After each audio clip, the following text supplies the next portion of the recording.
Europe Soir. 18h31, c'est l'heure des éditos d'Europe Soir, Isabelle Millet. Et ils sont trois, les éditorialistes d'Europe 1, comme chaque soir. Pour la politique, Natacha Polony. Pour l'économie, Nicolas Bétou de l'Opinion. Et François Clémenceau du Journal du Dimanche pour l'actualité internationale. Bonsoir à tous les trois. Bonsoir. Natacha Polony, on commence avec vous. Alors, il paraît qu'elle était très convoitée. Elle a fini par convoler. Valérie Pécresse a donc annoncé son soutien à Alain Juppé dans une interview au Figaro ce matin. Natacha, c'est important ce genre de ralliement? Alors, je sais, vous êtes tous en train de sourire dans ce studio. Bon, c'est vrai, en fait, personne n'imagine qu'il y a un seul électeur en France qui va se dire Valérie Pécresse rallie Juppé, c'est vraiment qui doit être formidable, c'est l'homme qu'il nous faut, c'est le sauveur, puisqu'une femme d'une telle envergure le choisit. Non, on est bien d'accord, on est quand même assez loin des foules en liesse.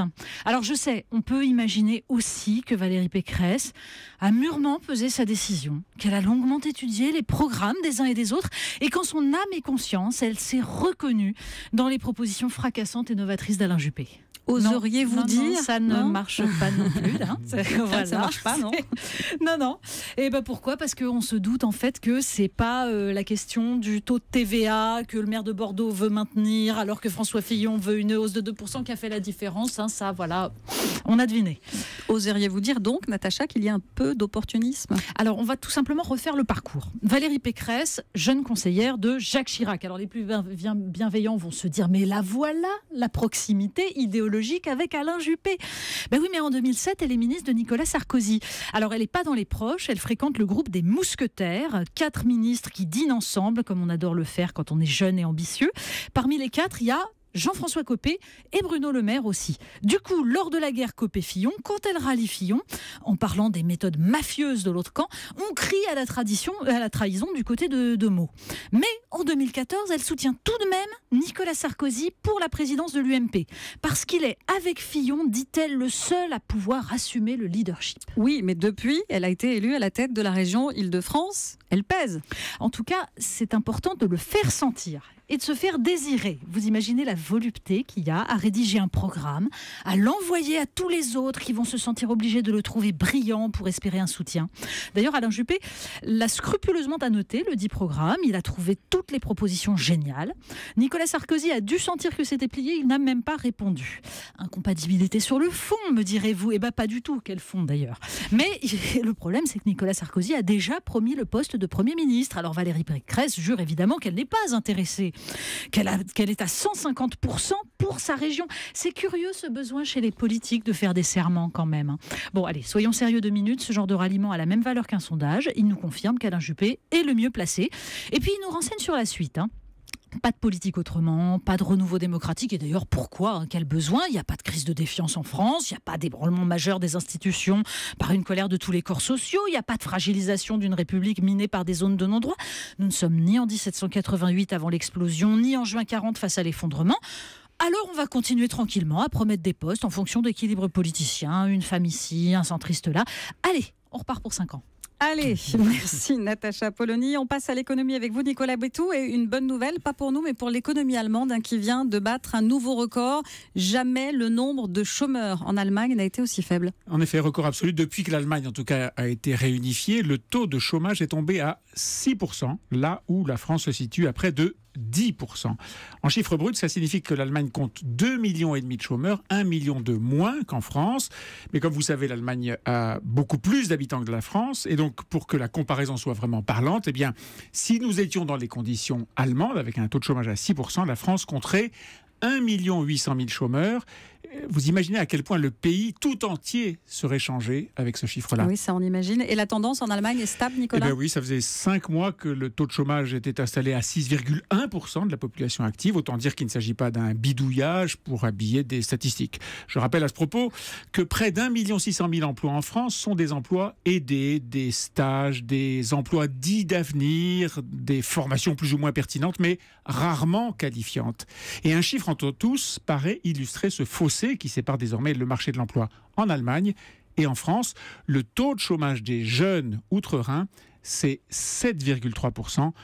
contre plus de 24% en France. Alors, d'accord Nicolas, mais on pointe souvent une protection sociale qui s'est dégradée en Allemagne. Et oui, c'est la fameuse réforme Hartz-Schröder, la fameuse dégressivité des allocations chômage. C'est vrai qu'il faut 12 mois de travail dans les 2 dernières années pour avoir droit à 6 mois d'indemnisation chômage. Et si vous avez travaillé 24 mois, vous aurez 1 an d'allocation à 60% du salaire net, un peu plus si vous avez des enfants.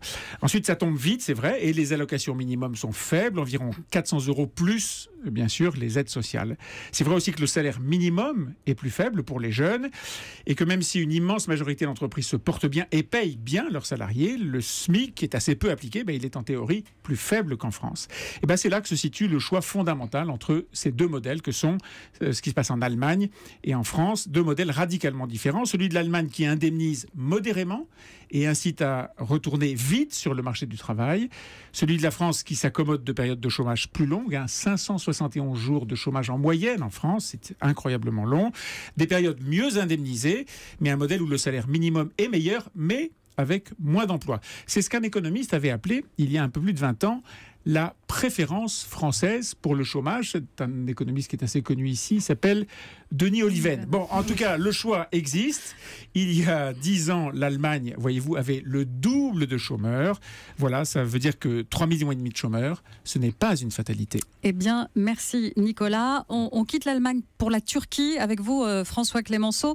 C'est aujourd'hui qu'est célébrée la journée internationale de la fin de l'impunité des crimes commis contre les journalistes. Et s'il y a un pays où cette réalité criante, c'est bien la Turquie, où le régime du président Erdogan vient de fermer l'un des derniers journaux encore indépendants du pays.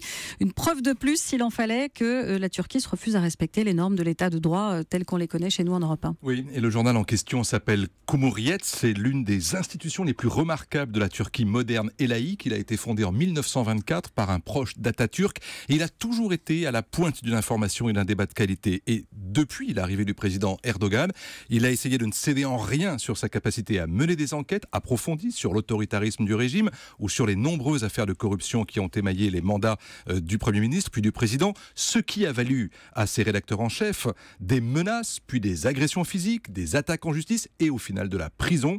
L'un de ses rédacteurs en chef s'appelle Can Dündar. Il a eu cette phrase célèbre l'an dernier en recevant le prix annuel de Reporters sans frontières. Je cite: « Mon bureau a 2 fenêtres, l'une donne sur un cimetière, l'autre sur le palais de justice. Ce sont les lieux les plus visités par les journalistes turcs. » Dündar avait osé publier une enquête sur une livraison d'armes par les services turcs aux rebelles islamistes syriens et le président l'avait personnellement porté plainte contre lui pour espionnage.